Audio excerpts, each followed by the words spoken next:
विद्यार्थी मित्रांनो, आजच्या या ऑनलाईन लेक्चरमध्ये आपण ॲन ॲस्ट्रॉलॉजर्स डे या इयत्ता 12वीच्या इंग्रजीच्या टेक्स्टबुकमधील पहिल्या स्टोरीला सुरुवात करणार आहोत. ही स्टोरी प्रसिद्ध इंडियन इंग्लिश रायटर आर के नारायण यांनी लिहिलेली आहे.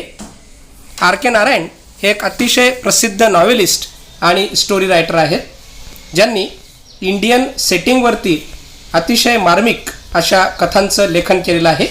त्यापैकीच ही एक स्टोरी आहे, ॲन ॲस्ट्रॉलॉजर्स डे. चला तर मग सुरुवात करूया या स्टोरीला.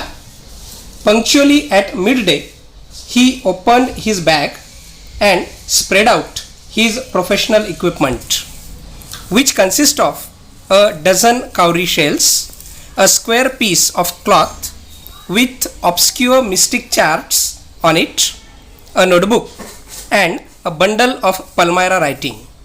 So let's see. Punctually at midday म्हणजे बरोबर दुपारी अगदी ठरलेल्या वेळी त्याने आपलं दुकान लावायला सुरुवात केली.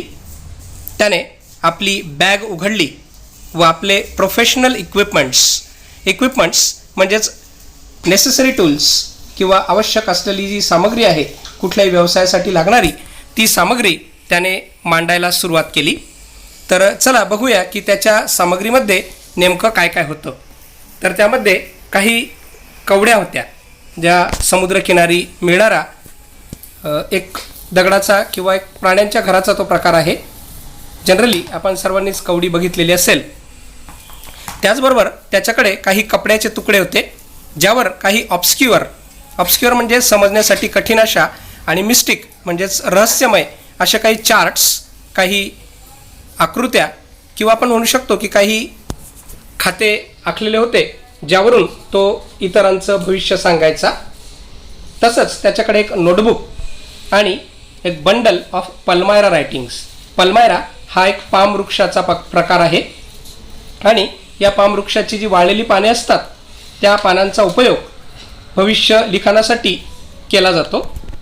व अशा प्रकारचे काही पानं वापरून त्यावरून भविष्य सांगण्याची एक प्रथा असते किंवा भविष्यकार त्याचा मोठ्या प्रमाणावरती वापर करताना आपल्याला दिसतात.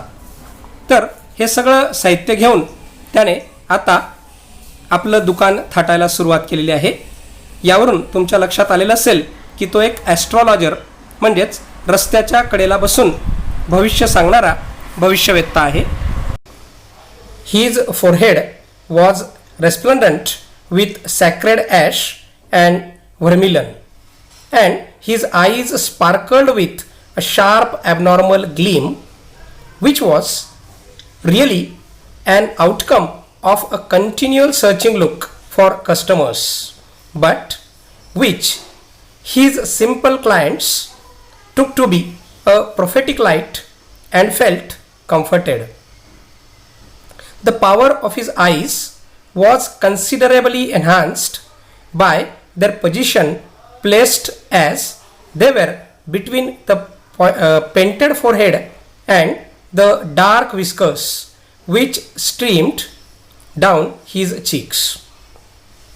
So his appearance or his look was so enthusiastic that people were attracted to him.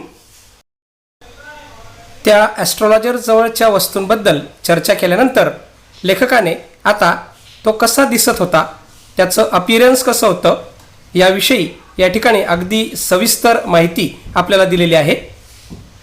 तर लेखक म्हणतो की हिज फोरहेड म्हणजेच त्याचं जे कपाळ होतं, it was resplendent with sacred ash.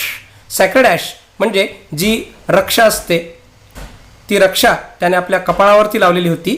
आणि त्याच्याचबरोबर व्हर्मिलन म्हणजेच एक डार्क रेड कलर किंवा ज्याला आपण शेंदूर म्हणतो, तो शेंदूर त्याने आपल्या कपाळावरती लावलेला होता.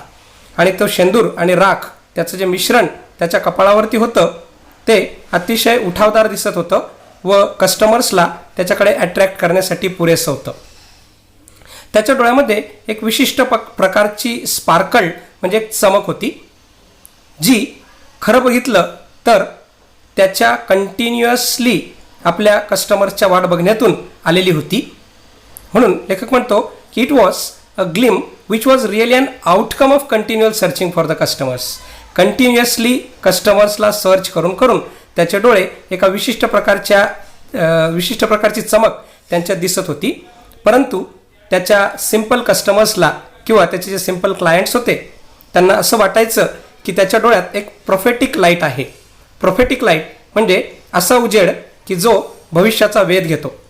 त्याच्या कस्टमर्सला असं वाटायचं की त्याचे डोळे भविष्यात बघतात आणि तिथल्या गोष्टी कदाचित त्यालाच दिसतात आणि तो ते आपल्याला सांगतो. म्हणून त्यांना अतिशय कम्फर्टेड वाटायचं की महाराजांना पुढचं भविष्य दिसतंय आणि ते आपल्याला सांगतायत. त्याच्या डोळ्यांची पॉवर वाढण्याचं दुसरं एक कारण म्हणजे त्याचे डोळे जे होते ते बरोबर त्याच्या पेंटेड फोरहेड म्हणजेच त्याच्या रंगवलेला कपाळ आणि त्याच्या मोठमोठ्या मिशांच्या मधोमध होते, ज्या मिशा त्याच्या गालांच्याही खाली उघळत होत्या. विस्कर्स म्हणजे अतिशय झुपकेदार अशा त्या मिशा त्याच्या गालांवरती त्याच्या चेहऱ्याला झाकत होत्या आणि वरचं कपाळ पूर्णपणे शेंदूर आणि राखेने झाकलेलं असल्यामुळे त्या दोघांच्या मध्ये त्या सेटिंगमध्ये त्याचे डोळे अतिशय चमकून उठत होते. Even a half wheat eyes would sparkle in such a setting. त्याचेच नाही तर त्याच्या जागेवर कुठल्या हाफ वीट म्हणजे अतिशय भोळ्या माणसाचे डोळेसुद्धा चमकून उठले असते अशी ती सेटिंग होती. To crown this effect he wound a saffron coloured turban around his head. This colour scheme never failed. People were attracted to him as bees are attracted to cosmos or dahlia stalks. तर त्याची ही जी चेहऱ्याची ठेवण होती ही अजूनही वाढत होती. त्याचं कारण म्हणजे त्याने डोक्यावरती बांधलेला सॅफ्रन कलर्ड म्हणजेच केशरी रंगाचा फेटा, जो त्याच्या कस्टमर्सला अट्रॅक्ट करण्यासाठी खूप महत्त्वाची भूमिका निभावत होता. आणि ही जी कलर स्कीम होती म्हणजे त्याच्या डोक्यावरचा गंध, त्याच्या कपाळावरचा फेटा, झुपकेदार मिशा या कुठल्याही सिम्पल कस्टमरला अगदी सहज अट्रॅक्ट करायच्या. आणि जसं माशा म्हणजेच बीज या एखाद्या कॉस्मॉस किंवा डेलियाच्या स्टॉक्सकडे म्हणजे एखाद्या सुगंधित फुलाकडे किंवा मधाळ फुलांच्या गुच्छाकडे जशा माशा आकर्षित होतात त्या पद्धतीने कस्टमर्स या ॲस्ट्रॉलॉजरकडे अट्रॅक्ट होत होते. He sat under the boughs of spreading tamarind tree which flanked a path running through the town hall park. It was a remarkable place in many ways. तर त्याची बसण्याची जागा देखील फिक्स होती. तो एक मोठ्या चिंचेच्या झाडाखाली त्याच्या विस्तृत पसरलेल्या बोज म्हणजेच फांद्यांखाली तो येऊन बसायचा. टॅमरिन ट्री म्हणजेच चिंचेचं ते झाड होतं आणि ते झाड अशा रस्त्याच्या कडेला होतं की जो रस्ता नेहमी गर्दीने वाहत असायचा. तो टाउन हॉल पार्ककडे जाणारा रस्ता होता आणि त्या रस्त्यावरती सतत वर्दळ असायची. तेवढंच नाही तर ती जागा अनेक कारणांमुळे अतिशय रिमार्केबल किंवा महत्त्वाची ठरत होती. तर ते कारण आपण बघूया. A surging crowd was always moving up and down this narrow road from morning till night. एक सर्जिंग क्राऊड, प्रचंड गर्दीचा ओढा किंवा प्रचंड गर्दीचा लोट सतत त्या रस्त्यावरून ये जा करत असायचा. Always they move up and down with this narrow road. तो रस्ता फार रुंद नव्हता आणि सकाळपासून तर रात्रीपर्यंत सतत त्या रस्त्यावरती वर्दळ असायची. त्या रस्त्यावरती अनेक वेगवेगळ्या प्रकारचे व्यावसायिक आपला छोटा मोठा व्यवसाय थाटून तिथे आपल्या वस्तू विकत असायचे. A variety of trades and occupations was represented all along its way. Medicine sellers, sellers of stolen hardware and junk, magician and above all an auctioneer of cheap clothes who created enough din all day to attract the whole town. बघा त्या रस्त्यावरती असलेल्या वेगवेगळ्या व्यवसायांबद्दल या ठिकाणी लेखकाने माहिती दिलेली आहे.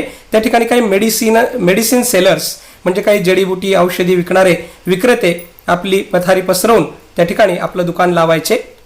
सेलर ऑफ स्टोलन हार्डवेअर, चोरीच्या हार्डवेअरच्या वस्तू म्हणजे लोखंडाच्या वस्तू ज्या जंक झालेल्या, गंजलेल्या, जुन्या झालेल्या अशा लोखंडी वस्तू विकणारे लोकसुद्धा त्या ठिकाणी आपलं दुकान थाटायचे.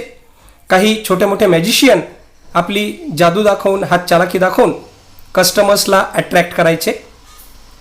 त्याचबरोबर चीप क्लोथ्स म्हणजे अतिशय स्वस्त कपडे विकणारे, ऑक्शनियर म्हणजेच लिलाव करणारे किंवा अगदी मोलभाव करून कपडे विकणारे, स्वस्तात कपडे विकणारे त्या ठिकाणी मोठमोठ्याने ओरडून पूर्ण शहराला आपल्याकडे आकर्षित करण्याचा प्रयत्न करत असायचे आणि त्याच्यामुळे प्रचंड डीन म्हणजेच मोठा गोंधळ पूर्ण दिवसभर त्या रस्त्यावरती सुरू असायचा.